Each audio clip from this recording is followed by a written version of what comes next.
We just told you about Brent Key getting that extension. I heard he's coming up maybe in the 1 o'clock hour. Not in the 1 o'clock hour. What? Brent Key is going to join us right now as we speak on the Loud Security Systems Newsmaker line. Coach, congratulations on the extension. I'm sure now it's going to be business as usual. We were talking a little bit when we started to figure out what might happen somewhere down the line, and we said your life's probably not going to change. But now for your spouse, she's going to have a lot of fun now with this extra cash, is she not? No, not at all. She's a lot more frugal than me. Oh, really? Well, that's good. Yeah, she keeps me in check, but I don't do much. I mean, goodness gracious, y'all know where I'm at 23 hours a day, so. Yeah, and look, the great thing about being there 23 hours a day, it's not like you're spending a lot on the wardrobe. I mean, you're sort of one of those guys like me. You're sort of uncomfortable getting dressed up, I think. So you want to hear something funny? So I cannot dress myself. Like, I can't pick out clothes. I'd wear the same boots, the same old pair of jeans, and some like sweatshirt or T-shirt every day. Like, my wife has to lay my clothes out for me the night before. Like when you have an occasion, you mean? Like when the boots might not necessarily, those jeans might not necessarily be the thing you can wear. I think I think about 2 years ago I was wearing the same thing, like, 3 out of 5, 5 out of 7 days a week. So she just hangs it up for me the night before, so it makes it easier. Listen, you got to do what you got to do, and seriously, congratulations. I know the season didn't end the way you wanted it to end. Have you had some time, though, to process it and think about what you were able to accomplish this year? No, not at all. Just moving on. Look forward. I will at some point, guys. And I will sit back and appreciate, where we've come, but understand, like, there's zero satisfaction, zero, justification. I mean, like, this is more of a fire that burns to continue to progress and move this thing forward. And, we're in the middle of signing day right now. We still got, 2-3 more guys out there that, could really change the game for us, could really help us take the next step. And, we're working hard on those, and then we'll keep moving forward and get ready for the bowl game. And really, that's not only the conclusion of this season, but also a step in the right direction for the next season. How you want to go out that year? Hey, Brent, we were talking a little bit earlier in different circumstances. We did say that yesterday. Look, you can't be overly satisfied because not only do you have work to do, it's called signing day. You're going to have practice for bowl games. You're going to have to do all those things. And a calendar doesn't really give you a chance to feel how fabulous you might be. This is a really good day for you and your family. It's a good day for the school and all that. But recruiting has changed in a lot of ways. What does it mean? Because it's a piece of paper that says 5 more years, but on a recruiting circuit to 17, 18-year-olds, to 20-year-olds in the transfer portal, what is that stability supposed to still bring to a program that you can say, my contract is so good, I feel really good, we're going to be here? Yeah, so the big thing is, it's a question you get asked. I mean, every recruit that's been here in the last, 6 weeks has asked that question. Mm-hmm. And you want to show the stability, because look, coaches come and go and have stability at the top. Stability not only from the head coach but the administration and the presidential level, I think, is really important. But to me, it shows it shows the continued commitment to winning here. And this is something that I'll call him back. There's something that's really special in what President Cabrera has committed to.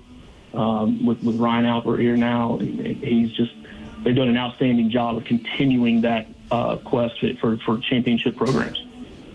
Brent Key is with us, signing a new 5-year contract extension, keeping him at Georgia Tech through 2030. He's with us on the Loud Security Systems Newsmaker line. How is signing day going for you thus far? Been going good. We'll see here probably in the next hour what we close out, what we get done. But it's just really kind of the midway point, I guess you'd say. With the portal opening up here in a few weeks, it allows you to really solidify this part of your roster, the foundation part, which I call it.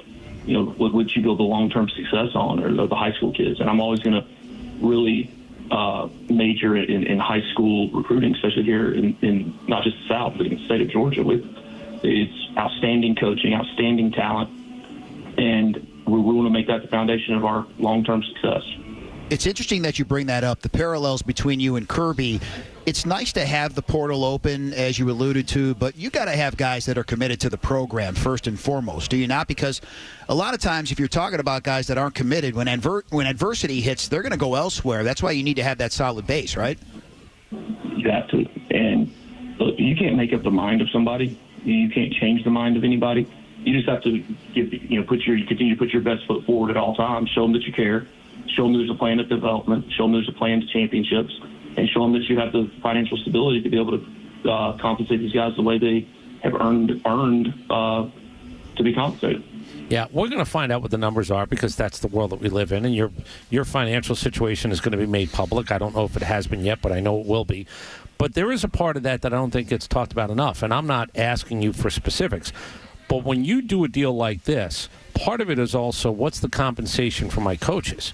What are we actually, how much are we going to have over here? There's NIL money, no doubt about it. You got to play in that world now.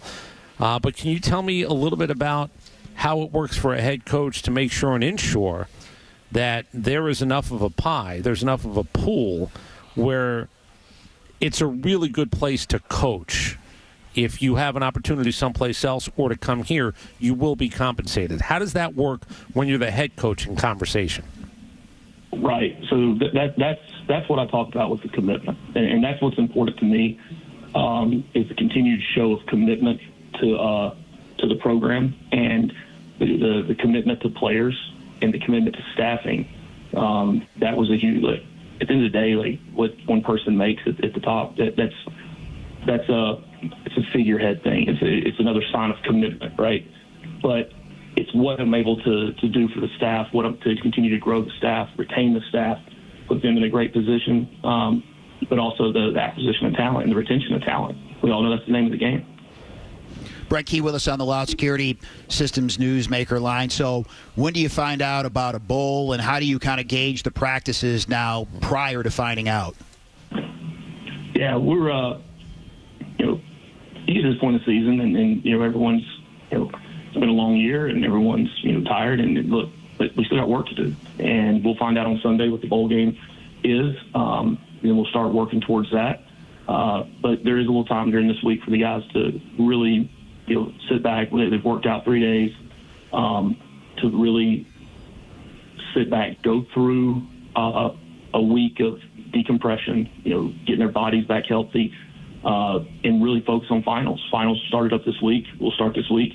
I want them to be all in on those. We're shooting for our 5th straight semester of over a 3.0 as a team, and so that's a thing that all of our players really believe in, and they want to be able to execute and go do. Hey, Brent, last thing. When you talk about signing day, things have changed in this regard. Early enrollment, getting on the campus because of spring practice, because of weights, because of getting acclimated to the school stuff as well. I know it's a big picture question, and you live in a world where it's got to be part of it. Do you like it? Do you like the idea that 17-year-olds, 18-year-olds are walking on the campus, not finishing out their high school stuff? You're asking them to be maybe as responsible as you can ask any 17 or 18-year-old to be, because you're in the big boy world right now. Yeah, look, the thing of it is, I'm never going to tell a kid one way or the other. I mean, there's a lot of guys that they're chasing championships in spring sports. There's a lot of guys and then there's some guys in schools that won't allow it to happen, right? And so I'm not going to push them one way or the other, but it's obviously a major advantage when they do come in, because you get all off season, you got all spring practice. So when summer rolls around, I mean, you've really been through the installation 2-3 times, as well as getting acclimated from a strength and conditioning standpoint. I love what it can do for the student athlete, but I'm a little nervous that it can be really, really all-consuming when you walk on a campus as a 17 or 18-year-old. I mean, you better really be ready to play in that big boy pool. Yeah, it is, but I think that adjustment from January to June allows them to get a leg up on everyone else. It allows them to get acclimated. There's more structure when you come in January with the regular students. In going to your classes, they've all done, and our guys have done well, whether they come in January or they come in June. But it's a big boy world. And some guys want to enjoy the last of their high school, but whether you come in January or June, I mean, you're still pretty much the same age. So you got to be ready for it. Now, the one I don't totally get are the guys that are reclassifying up, and that becomes a tough deal now from just a maturity standpoint, a physical maturity standpoint. Hey, just real quick, do you have dual sport athletes? Like, are you dealing again, give examples, or have you dealt with people who, well, they're kind of two sport athletes? How is that working these days? I don't even know. Yeah, we got a couple guys. We signed Dalen Benson last year, and he stayed in high school because he wanted to win his third straight track state championship. And we've got a couple guys that we brought in that are going to be baseball and football. I'm all for it. I encourage kids in junior high and high school to do it. Well, I'm not going to discourage them when they get to college. A lot of them find out then as you go through whether they can or they can't. It takes a special person to be able to do both. Well, Brent, congratulations on the deal. Most importantly now, you get 5 more seasons with us, so I know that's at the top of your priority list. Seriously, kudos to you and the family. National Signing Day, best of luck with that, the bowl and everything else, and I'm sure we're going to talk before the holiday comes to a close and the season comes to a close of the holidays. Yeah, and by the way, it's official. Drinks on you when we do finally get togetger. Yeah, we got some investment ideas as well. That's the deal, guys. That's the deal. I'll tell you this, though. 5 years, I'm going to outlast y'all. All right, I'm thinking a lot more than 5. All right, that's my goal, is to outlast you guys. So, well, now I have a goal. It's to outlast you. There we go. hey, we'll all sit there with our feet kicked up on watching the game somewhere. Indeed, somewhere down the line. Congrats again, Brent. We'll talk soon. Appreciate you guys so much. Go Jackets.